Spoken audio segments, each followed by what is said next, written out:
Hello दोस्तों, स्वागत है आप सभी का हमारे YouTube channel economics Hindi with math में। आज हम एक्सरसाइज 1.3 के कुछ क्वेश्चंस को अटेम्प्ट करने वाले हैं। उसके लिए हम कुछ बेसिक कंसेप्ट को ध्यान में रखते हुए कुछ क्वेश्चंस को यहाँ पे अटेम्प्ट करते हैं, जो कि हमारे लिए एक्सरसाइज 1.3 के क्वेश्चंस करना ईजी हो जाए। ठीक है, फर्स्ट क्या है यहाँ पे, डेसिमल एक्सपेंशन क्या होता है। डेसिमल एक्सपेंशन क्या होता है? डेसिमल एक्सपेंशन कुछ नहीं, जो हम नंबर्स को किसी नंबर से डिवाइड करते हैं, जो पॉइंट में वैल्यूज आती है, उसी को हम क्या बोलते हैं? डेसिमल एक्सपेंशन बोलते हैं।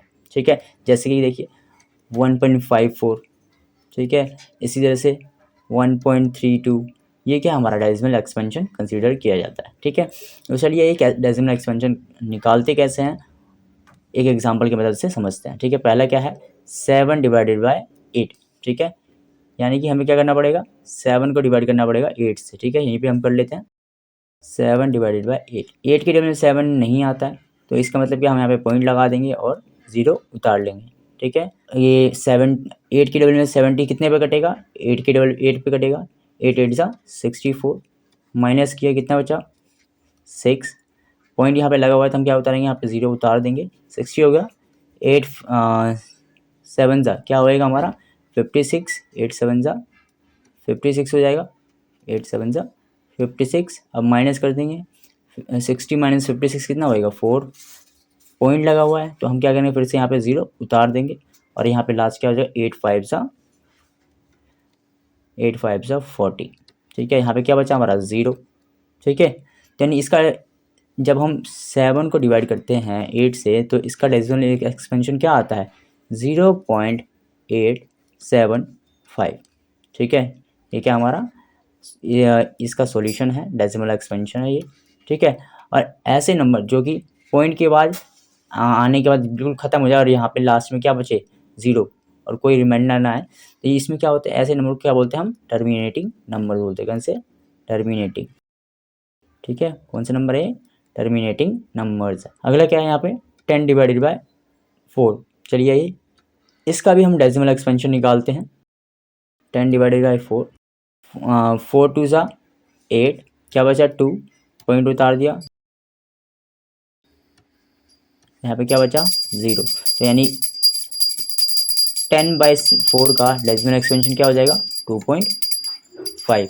ठीक है दोस्तों, चलिए आइए बढ़ते हैं नेक्स्ट पेज पर। अब हम यहाँ पे क्या देखने वाले हैं, operations on real numbers. Real numbers पे कैसे हम ऑपरेशन करते हैं, कैसे हम काम करते हैं। ठीक है, हम यहाँ पे क्या सीखने वाले हैं, ऐड एंड सब्ट्रैक्शन भी सीखने वाले, जमा घटा करना। ठीक है, कैसे हम जिनको जमा करें और घटा करें। ठीक है, ये बहुत ज़्यादा ज़रूरी होता है।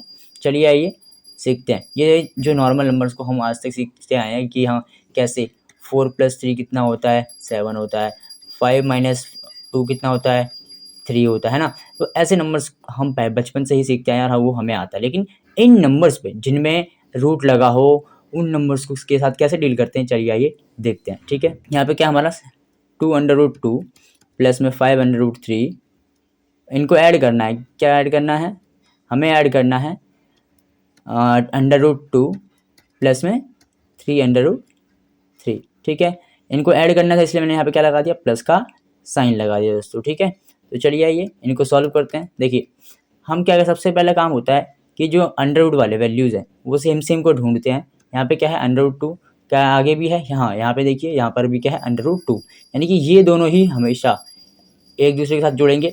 ये नहीं कि हम √2 और √3 को जोड़ दें, ऐसा कभी पॉसिबल नहीं है। ठीक है, तो इसलिए हमें क्या करना पड़ेगा, सबसे पहले सेम वैल्यूज़ जो होंगी उनको ढूंढना पड़ेगा और फिर जाके उन्हें ऐड और सब्ट्रैक्शन करना पड़ेगा। देखिए √2 से पहले क्या है, यहाँ पे 2 है, यहाँ पे √2 से पहले क्या है, कुछ नहीं, इसका मतलब कितना है 1 है। ठीक है, यहाँ पे कितना है 1, 1 और 2 को जब जोड़ दे कितना आता है 3, यहाँ पे लिख दीजिए 3। यहाँ पे साथ में क्या लगा हुआ इनके √2, तो लगा देंगे यहाँ पे √2। ठीक है, यहाँ पे सब जगह प्लस का साइन है, इसलिए मैंने यहाँ पे क्या लगा दिया, प्लस का साइन। यहाँ पे देखो √2 3 है यहाँ पे, और यहाँ पे √3 है, यानी अब इन दोनों, ये दोनों क्या है, सेम है। अब इन दोनों को प्लस माइनस करेंगे। ठीक है, √3 से पहले यहाँ पे क्या है 5 है, यहाँ पे क्या है 5 है, और यहाँ पे कितना है 3। 5 + 3 कितना होता है हमारा 8, और साथ में क्या लगा √3 लगा दिया हमने, और ये हमारा सॉल्यूशन। ठीक है, इन क्वेश्चन को हमें क्या करना है, ऐसे सॉल्व करना। ठीक है, चलिए ये एक क्वेश्चन सब्सट्रैक्शन का भी एक क्वेश्चन देख लेते हैं और कैसे सब्ट्रैक्ट करते हैं। ठीक है, यहाँ पे क्या लिखा हुआ है, 6 √3 में से माइनस करना है 2√3, ठीक है। अंडर रूट सेम सेम है, यानी कि हम डायरेक्ट माइनस कर सकते हैं, ठीक है। 6 माइनस 4 कितना 2 कितना होता है 4 होता है, 6 माइनस 2 4 होता है, और यहाँ पे अंडर रूट 3 का अंडर रूट 3, और ये हमारा सब्सट्रैक्शन का भी एक एग्जाम्पल हो गया, ठीक है दोस्तों। चलिए ये आगे बढ़ते हैं। अब देखिए दोस्तों किसका एग्जाम्पल हम क्या सीखने वाले हैं, यहाँ पे मल्टीप्लाई सीखने वाले हैं कि हाँ हम मल्टीप्लाई कैसे करते हैं, ठीक है। चलिए आइए देखते हैं और इसको समझने की कोशिश करते हैं एक एग्जाम्पल की मदद से, ठीक है। जैसे कि आपके सामने लिखा हुआ है कि 6√5 को मल्टीप्लाई करना है किससे, 3√5 से, ठीक है।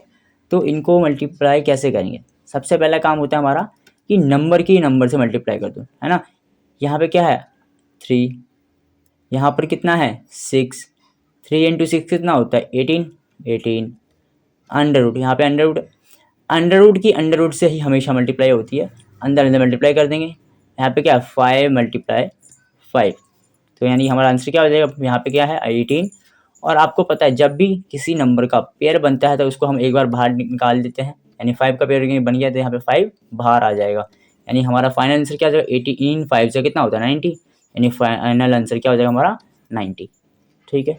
इस तरह से ये आपको मल्टीप्लाई के क्वेश्चन को अटेम्प्ट करना है, ठीक है दोस्तों हमने अभी तक हमने प्लस करना सीख लिया, मल्टीप्लाई करना सीख लिया और माइनस करना भी सीख लिया। चलिए आइए एक बार हम डिवाइड करना कैसे है हमें ये भी सीख लेते हैं एक क्वेश्चन एग्जांपल की मदद से, ठीक है।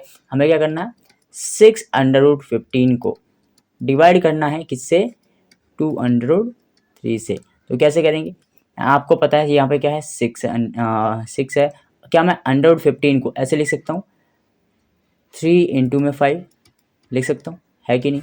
इसी तरह से यहाँ पे क्या हमारा 2 एज इट इज़ आ गया, ठीक है। यानी कि ये जो 6√3 अंडर रूट में 3 इंटू 5 है, इसको मैं सेपरेटली लिख सकता हूँ क्या √3 मल्टीप्लाई में √5, ठीक है।